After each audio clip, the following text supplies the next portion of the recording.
Well, from Colorado Springs now, we're going to go out to New York City, where the International Business Conference was just held. We sent our Money TV reporter Judy Alley out to file a report. Judy? Thanks, Don. Joining me now is John Bannister. He's the president of First Global Financial Corporation. Thank you so much, John, for being here with us today. It's a pleasure. Thank you. And I know you spoke with Don Baillargeon, a few weeks ago. Can you tell us a little bit more about your company? Absolutely. First Global is in the business of making things happen in the property industry, and particularly in a new and hopefully innovative way. Can you expand on that? What innovative Absolutely. ways? In the following way. Because of the present global situation in financing, what we are doing is we are parceling properties in portfolios and making strategic alliances with the developers who have found it difficult or sometimes impossible to raise finance, to finish or to sell on those developments. We are the money men. Okay, the money men. And how do you think that that's going to really aid the developers? Developers all across the world are having a very difficult time now. What makes your process unique? Our process is unique in the following regards. We can't help everybody. Right. We would love to, but we'll start small and build up. The process is unique in that the properties are very carefully selected. We know what the institutional investors are looking for. We tailor the package to their specific requirements. We make sure that the properties fit a good investment criteria, and once we've done that, we then bring that proposal to our investors and to the investment bodies that we deal with, and the money opens. Let's talk about one of your wonderful properties, the Copacabana. It is off the island nation of Cape Verde, off the coast of Africa, if I'm correct. Indeed. Tell us a little bit about that. Well, it's a very typical, in one sense, it's a very typical development. It's in a very beautiful place. You know, the bay is one of the best in the world for views and for tourism requirements. The development was built specifically to maximize that holiday experience or vacation experience.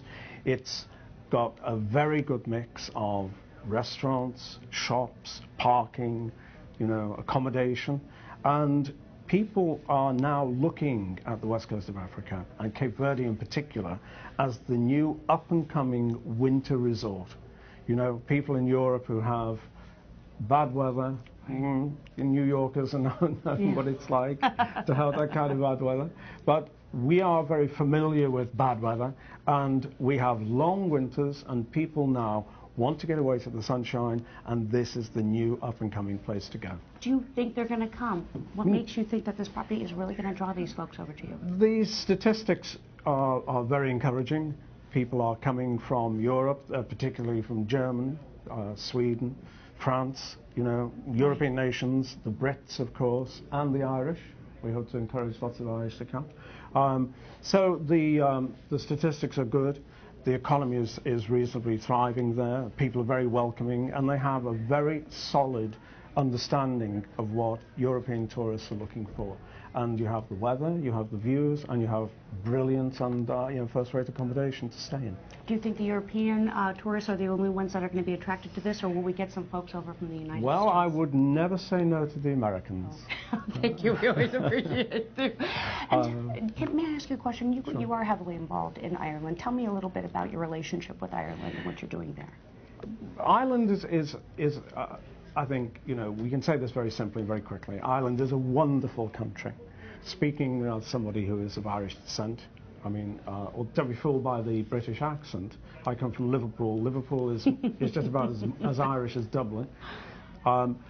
Ireland is a unique country in many regards. It's a country that has a very forward-looking way, very American in its spirit, in its entrepreneurship, and its determination to get the best out of situations. The Irish have been very skilled at educating their young people. They have a very skilled workforce. They have major trading partnerships. So Ireland is a place that we would look to because of its unique configuration. It has a specific property market which we believe we can do very well with, and we believe that we can provide an ethical investment in that country, which will encourage jobs, which will encourage the recovery, which is already underway. But anything that anybody can do pragmatically to assist that should be encouraged.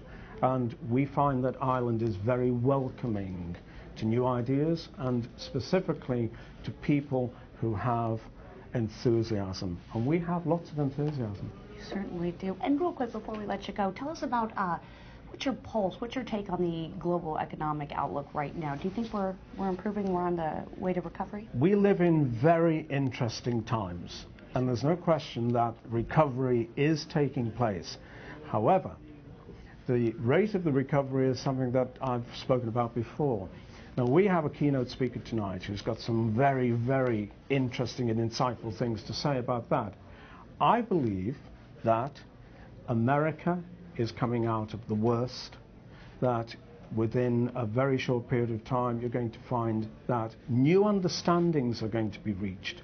The old financial models have been proven to be less than to the job, and as a consequence, new ways of thinking and new ways of applying those thinkings are having to be, implemented. And Europe is thinking differently about its recent economic woes. America is too. And there is no doubt about it. Everybody is waiting for better times. Everybody. And, people are now thinking in terms of there's a new spirit. People are pulling together, and the President of the United States, I think, expresses it very well in that, what is it that people want? Own your future. You own it, or somebody else will own it for you. Well, we're the kind of people who make our own future, and we own it when we make it. And I think the short answer is, better times are coming, and the world is ready for better times. Well put. Okay. John Bannister, thank you so much for spending some time with us. It was a great pleasure. Appreciate Always a pleasure.